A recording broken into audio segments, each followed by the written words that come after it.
నిన్న మొన్న టాపిక్లు కూడా అవే. వీరు కూడా ఢిల్లీ వెళ్ళి వాటి గురించే మాట్లాడుతున్నారు. అభివృద్ధి, రోడ్లు, టూరిజం గురించి ఎక్కువ శాతం బాగుంటుంది అంటారా? టూరిజం గురించి, డబ్బుల గురించి ఇప్పుడు మన ఆంధ్రప్రదేశే తక్కువలో ఉందో బడ్జెట్లో. ఇవన్నీ చేయటం కన్నా ముందు క్యాపిటల్ కట్టాలని క్యాపిటల్ మీద దృష్టి పెడతాడు. ఏరవన్నీ ఆలోచన పెట్టుకోడు. ఈ అమరావతి పెడతాం అన్నది అమరావతి 20 సంవత్సరాల నుంచి రాజశేఖర రెడ్డి టైంలో కానీ ఇదిగో అదిగో అన్నారు. అది జరిగేది కాదు, చచ్చేది కాదు. ఎందుకంటే దెబ్బతో కూడని పని. ఆంధ్రప్రదేశ్ ఉట్టి చేతులతో వచ్చారు. ఉట్టి చేతులతో వచ్చినప్పుడు బడ్జెట్ తీసుకొచ్చి పెట్టినప్పుడు ఏమీ ఇది అవ్వలేదు.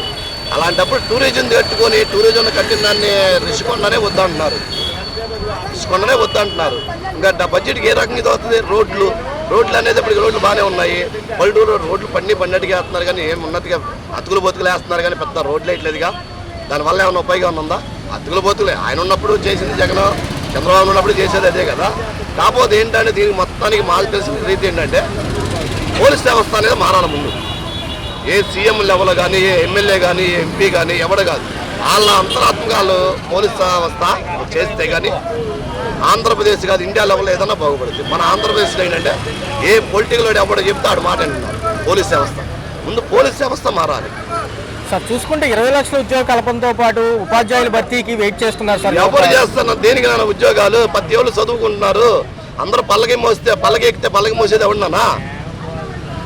పల్లకి ఎక్కితే పల్లకి మోసేది ఎవడు? పనులు చేసుకోకుండా కష్టపడి చెందకుండా ఉండాలంటే అవ్వదు కదా. అది కష్టపడి 10 ఏళ్ళు పని చేయాలి. నువ్వు చదువుకొని, నేను చదువుకొని, రిక్షా పని దొక్కున్నాడు పిల్లలు చదివి, ఆ ఆటో తోలేడు పిల్లలు చదివి, టాప్ పని వాళ్ళు చేసేది దొరికి అందరు దొరికితే పల్లకి ఎక్కితే పల్లకి మోసేది ఎవడు? మిగతా పనులు జనం ఉంటారుగా అంటారు. జనాభా ఇప్పటికే వస్తున్నాం. ఇప్పటికే మన ఆంధ్రప్రదేశ్కి బీహార్ నుంచి, ఒరిస్సా నుంచి అవన్నీ వస్తున్నారు. ఏరి మన జనాభా ఏమో మన జనాభా సోమరిపోతలు అవుతున్నారు కదా. ఎంతసేపు చదువుని ఏమీ లేదన్నది సార్.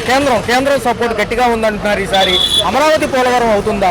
కేంద్రం సపోర్టు నా ఇదిలో చంద్రబాబు నాయుడు కానీ పోలవరం ఒకటే మాట చెప్తున్నా. కేంద్రం అనేది మొండి చేయి తప్ప ఆంధ్రప్రదేశ్కి ఇచ్చేది ఏమీ లేదు. ఎందుకంటామో వీళ్ళు ఎంతసేపు పావుల్లాగా వాడుకుంటారు తప్ప వీళ్ళు దేనికి ఉపయోగపడే ఆలోచన ఉండదు కేంద్రం. ఎందుకంటే మన దక్షిణాదిలో బీజేపీకి సపోర్ట్ లేదు. కాకపోతే ఏంటంటే ఈ పవన్ కళ్యాణ్ వెళ్ళి కలిపి చేసి వచ్చాడు కాబట్టి ఆ 8 సీట్లన్నా వచ్చినాయి. తర్వాత ఈఎంలో ఉన్న ట్యాంపరింగ్ జరిగి వచ్చినాయి. కానీ ఫలానా జగన్మోహన్ రెడ్డి ఏది పని చేయలేదని చెప్పండి. 25 సంవత్సరాల్లో 5 సంవత్సరాలు 2 సంవత్సరాలు కరోనా వచ్చింది.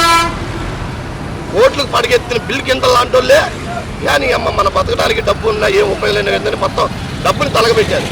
ఒక దేశంలో అయితే కుబేరులో ఒక పేటకి ఆ డబ్బంతా రోడ్డు మీద పడేసి పారదింగారు. అలాంటి ఉన్న 2 సంవత్సరాలు కరోనాలోనే ఇబ్బంది పడితే అభివృద్ధి అవ్వలేదు. అంటే ఏం అభివృద్ధి అవ్వలేదు? కోర్టులు కట్టడం అభివృద్ధి కదా, మెడికల్ కాలేజీ కట్టడం అభివృద్ధి కదా, సచివాలయాలు కట్టడం అభివృద్ధి కదా, వాలంటీర్ వ్యవస్థ తీసుకొచ్చే వ్యవస్థ కదా. సార్ అదే విషయంలో పెడితే వాళ్ళు పక్కన పెట్టారు.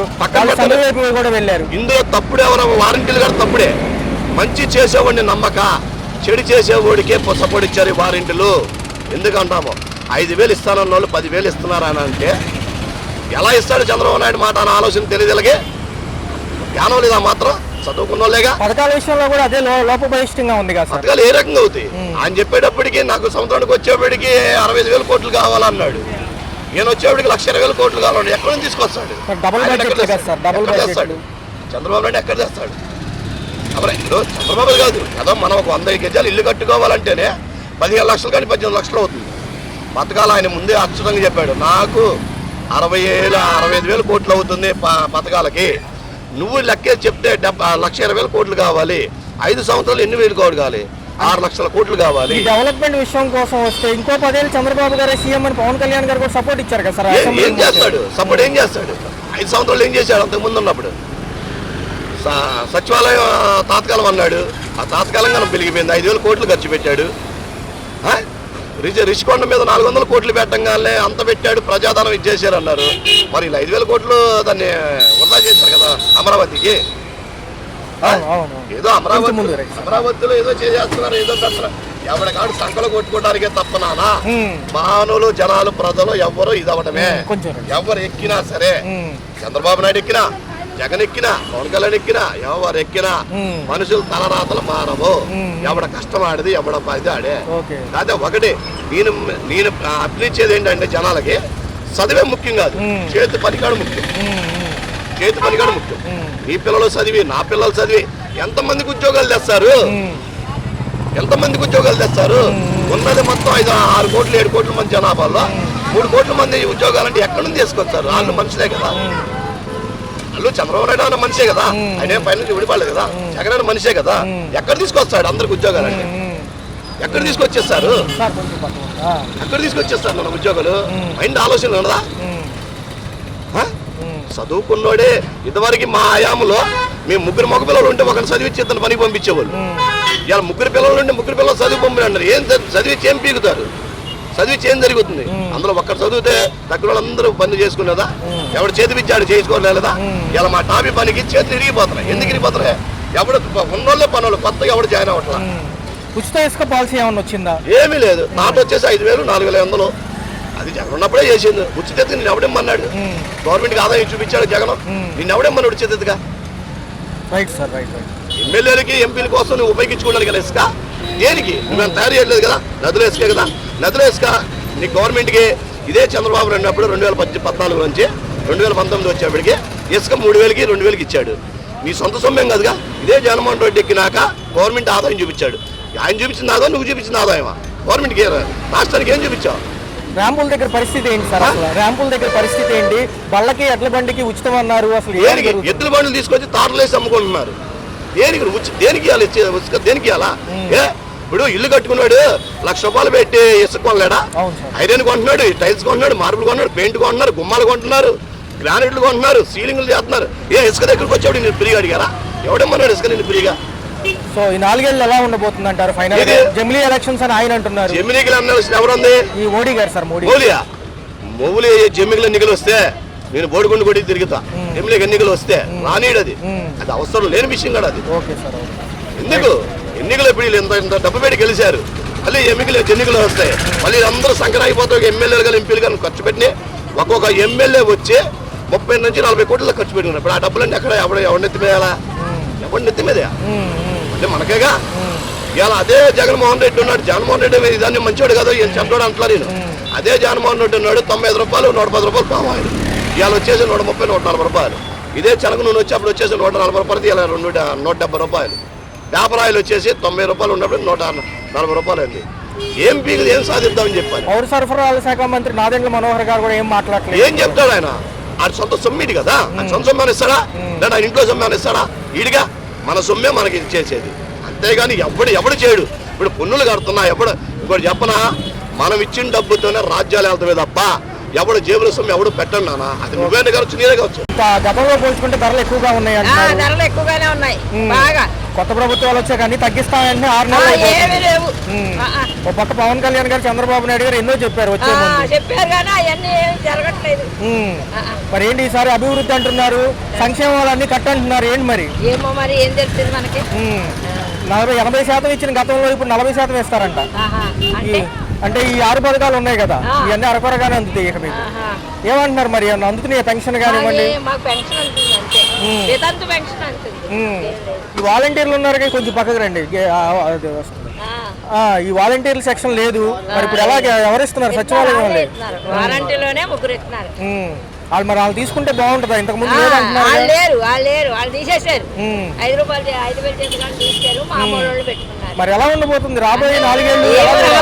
మనం ఏం చెప్తాం చెప్పండి. ఇవాళ కానీ ఉచిత బస్సు అంటున్నారు మహిళలకు ఉచిత బస్సు ప్రయాణం. ఏమో అవన్నీ మనకు తెలియదండి. కరెంట్ ఛార్జీలు ఎలా ఉన్నాయి? ఏం బాగా పెంచేశాడు, ఇప్పుడు ఇంకా పెంచుతున్నాడంట. ఈ ఆడపిల్లల పైన అఘాయిత్యాలు తగ్గుతాయి అంటారు ఈసారి అయినా? ఇప్పుడు మొదటి వరకు జరుగుతున్నాయి. తగ్గుతాయో రాదో తెలియదండి. ఈ ఆడపిల్లలు అలాగే ఉన్నారులేండి, వాళ్ళు అలాగే ఉన్నారు. సరే వెళ్తాను. మరి రాబోయే కాలం ఎలా ఉండబోతుంది? ఏమో ఎలా ఉంటుందో మనం ఏం చెప్తామండి. రేపు వచ్చేది మనం చెప్పలేం కదా బాబు. అది పరిస్థితి. ఏమీ రాలేదు ఈసారి. నిత్యావసర సరుకుల ధరలు కానివ్వండి ఏమీ మాట్లాడలేదు. అభివృద్ధి, రెండోది రోడ్ల వ్యవస్థ, మూడోది ఉద్యోగ కల్పన అంటున్నారు. సంక్షేమం కూడా గతంలో ఇచ్చిన 80% తగ్గించి 40కే కుదిస్తామంటున్నారు. నమ్మొచ్చు అంటారు ఈసారి? ఏం నమ్మాలి? మనకి ఏం అర్థం అవుతుందండి. ఏదైనా చేస్తుంటే బాగుంటది కదా, అది చేయకుండా ఏం సంక్షేమాలు వస్తాయి? గత ప్రభుత్వాలు 5 ఏళ్ళు చూశారు, ఈ ప్రభుత్వాలు 6 నెలల పాలన ఎలా అనిపిస్తుంది? ఇంకా ఏం తెలియలా. ఇంకా అంటే ఉచితాలకి జనం ఆశపడి ఉన్నారంటారా, ఇంకా ఇవ్వచ్చు అంటారా? ఆశపడే ఉన్నారు సార్. ఏదో ఇస్తే బాగుంటుంది, లేకపోతే ఏముంటుంది. సంక్షేమ పథకాల విషయానికి వస్తే ఈసారి 6 పథకాలు ఉన్నాయి సార్. అందులో మొదటేమో ఇది ఇచ్చారు పెన్షన్, రెండోది ఏమో గ్యాస్ సిలిండర్లు, ఇంకా మిగతా అంశాలు ఉన్నప్పటికీ మరి బడ్జెట్ లో లోట్లో ఉన్నాయి, ఇప్పుడు అవ్వవు అంటున్నారు. ఏదైనా సాధ్యం ఉందంటారా? అదే అంటున్నారు. మరి గ్యాస్ కూడా సరిగ్గా పడతారు డబ్బులు. ఇప్పుడు నెంబర్ ఇచ్చారు, టోల్ ఫ్రీ నెంబర్ అని, ఎప్పుడు ఫోన్ చేసినా వాళ్ళు నో రెస్పాన్స్. సరే సార్, అలాగే సార్. ఒక నిమిషం సార్. ఉద్యోగ కల్పన ఈసారి ప్రథమంగా తీసుకున్నారు. మరి ఈసారి యువత ఆశలు పెట్టుకోవచ్చు అంటారా ఈ ప్రభుత్వాలు? పైనుంచి కేంద్రం సపోర్ట్ కూడా ఉందిగా. అవునవును, కొంత వెయిట్ చేయాలా. సార్, అమరావతి పోలవరం కళ్యాణ్ అంటారా, నిజమవుతుందా? ఏమో సార్, అది మాకు తెలియదు. సార్ జనరల్గా సార్ ఎలా అనిపిస్తుంది? మీరు చూస్తున్నారు జనరల్గా ఈ యొక్క 5 సంవత్సరాలు గతం చూశారు, ఇప్పుడు ఒక 6 నెలలు ఎలా అనిపిస్తుంది? వ్యత్యాసం ఎలా ఉంది జనరల్ విశ్లేషణ? ఏం అర్థం కావట్లేదండి గురుగారు. కాలం వ్యత్యాసం అంటే ఏం తేడా ఏం లేదు, ఇల్లు దొంగలే వాళ్ళు దొంగలే, చెప్పగలిగేది ఏం లేదు. అంటే ఉచితాల కోసం జనం ఇంకా వెయిట్ చూస్తున్నారు. మరి ఈ పథకాలేమో 6 పథకాలు 120 కోట్ల దాకా అవుతుంది అంటున్నారు. గతంలో 65,000 కోట్లు మామూలుగా ఇస్తేనే అయినాయి. మరి ఈసారి అంత బడ్జెట్లో అవుతాయా? సమంజసమేనంటారా? ఇవన్నీ అలివి కానీ హామీలు అండి, ఇచ్చారు, ఏదో మోసం చేయడం జనాలు, తప్పేమో. తర్వాత ఏంటి సార్, మరి భవిష్యత్తు చూస్తే ఉద్యోగ కల్పనకి ఎక్కువ ఇస్తామంటున్నారు ఈసారి అసెంబ్లీ సమావేశాలు. అంటే డిఎస్సి కూడా ఉంది సార్. ఇంకా ప్రభుత్వ ఉద్యోగుల సంబంధించి ఉపాధ్యాయుల పోస్టుల భర్తీ ఒకటి ఉండిపోయింది, అది కూడా వెయిట్ చేస్తున్నారు. జనవరి కల్లా చేస్తామంటున్నారు. ఏమన్నా అవుతుంది అంటారా? ఏం చెప్పలేమండి, ఇవన్నీ మనం చెప్పే. సరుకుల ధరలు ఎలా అనిపిస్తున్నాయి సార్? నిత్యావసర సరుకుల ధరలు అన్ని ఎక్కువగానే ఉన్నాయండి. అంటే సార్ మోడీ గారు మరి సపోర్ట్ ఉన్నారు కదా, ఈసారన్న పోలవరం అమరావతి అవుతుందా? మాలాంటి వాళ్ళకి భవిష్యత్తు కదా, చెప్పలేమండి మనం.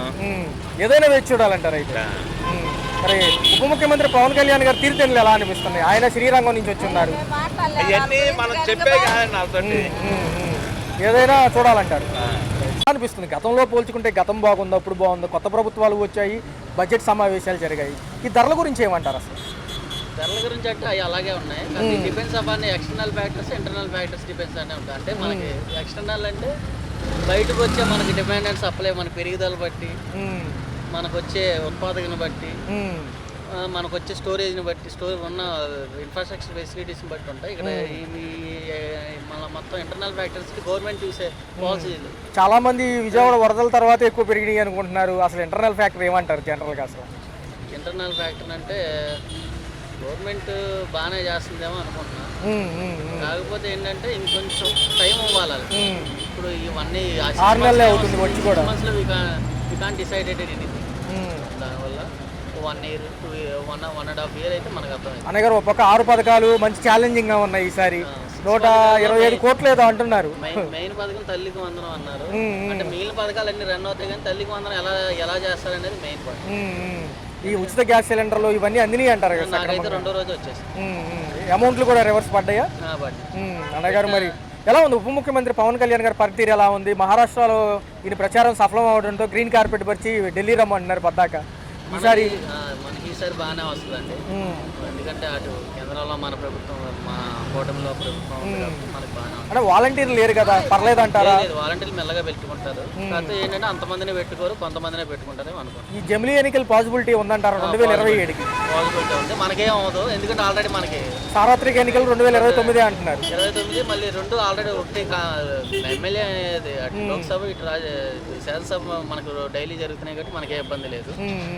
పక్క స్టేట్ వాళ్ళకి ఏదన్నా ఉంటే వాళ్ళకి ఉండొచ్చాము, మనకి. అంటే సంక్షేమ పథకాలు ఈసారి 40%కే కట్ అంటున్నారు. అభివృద్ధి ఫోకస్ రోడ్లు, ఉద్యోగ కల్పనే బాధ్యతగా అంటున్నారు. మెయిన్ అయ్యే పెట్టాలి. నన్నైతే పథకాల్లో కరెక్ట్గా తల్లికి వందనం ఒకటి బాగుంటుంది, పెన్షన్ ఒకటి బాగుంటుంది. ఈ ఉచిత బస్సు ప్రయాణం అది తీసేసి మిగిలినవి పెట్టుకుంటే బెటర్. రాబోయే కాలం ఎలా ఉండబోతుంది అంటారు? ఎందుకంటే జగన్మోహన్ రెడ్డి గారు ఏమన్నారంటే, నేనుంటే ఒక 4 పథకాలు ఇచ్చేవాడిని అంటారు మొన్న అసెంబ్లీ సమావేశాల నిమిత్తం. ఎందుకంటే లోటు బడ్జెట్లో కూడా ఉన్నాయి ఒక పక్క. రాబోయే బాగుంటుందండి, ఎందుకంటే పైన ఉంది మోడీ గారి ప్రభుత్వం, కూటమిలో ఉన్న ప్రభుత్వాలే కదా, అక్కడి నుండి మన కొద్ది కొంచెం ఉంటాయి. ఇప్పుడు పోయినసారి అంతా మొత్తం అంతా మనకేంటంటే సంక్షేమం ఎక్కువైంది, అభివృద్ధి తక్కువైంది. ఇప్పుడు ఈ 2 బ్యాలెన్స్ చేసుకుంటే వెళ్ళాలి. అంటే వీళ్ళు నెక్స్ట్ వచ్చే ప్రభుత్వం మీద ఆధారపడి ఉంటారు. అలా టూరిజం యూనివర్సిటీలు, విశాఖపట్నం గ్రీన్ కారిడారు, మళ్ళీ శ్రీశైలం ఆ గుడి ఏదైతే ఉందో, దానికి సంబంధించి కూడా మొత్తం దేశవ్యాప్తంగా మాట్లాడుకునేటట్టు అభివృద్ధి కోసం అని చెప్పి నేను మాట్లాడారు ఈయన పవన్ కళ్యాణ్ గారు. ఎలా అనిపిస్తుంది ఈసారి మనం భారీ ఎత్తున చూడొచ్చు అంటారా మనం కూడా క్యాపిటల్ వైపుగా? ఎలా ఉండబోతుంది పోలవరం అమరావతి కాలం నిజమవుతుందా? పోలవరం కంప్లీట్ అయిద్దాం అనుకుంటున్నాను. 90% కంప్లీట్ అయింది. ఎందుకంటే మొత్తం ఫారిన్ నుండి కొంతమంది తెప్పించారు, దానికి దగ్గర టెక్నికల్ సపోర్ట్స్ అంటే ఫారిన్ నుండి తెప్పించారు. ఈసారి దగ్గర నుంచి చూసుకుంటారు కాబట్టి అయింది. అలాగే పోలవరం మనకి గవర్నమెంట్ అటు ఇండియా గవర్నమెంట్ కూడా మనకి నిధులు ఇచ్చినాయి కాబట్టి దానివల్ల అది ఆగే ప్రసక్తే లేదా. 20 లక్షల ఉద్యోగ కల్పనతో పాటు ఉపాధ్యాయుల భర్తీ పోస్టు డిఎస్సి ఉందన్న, అది కూడా వెయిట్ చేస్తున్నారు. మళ్ళీ జనవరి వరకు వెయిట్ అయినా మెల్లగా వస్తాయి. ఇప్పుడే వచ్చింది 6 months, ఇంకో 6 months చూస్తే మనకు అర్థం.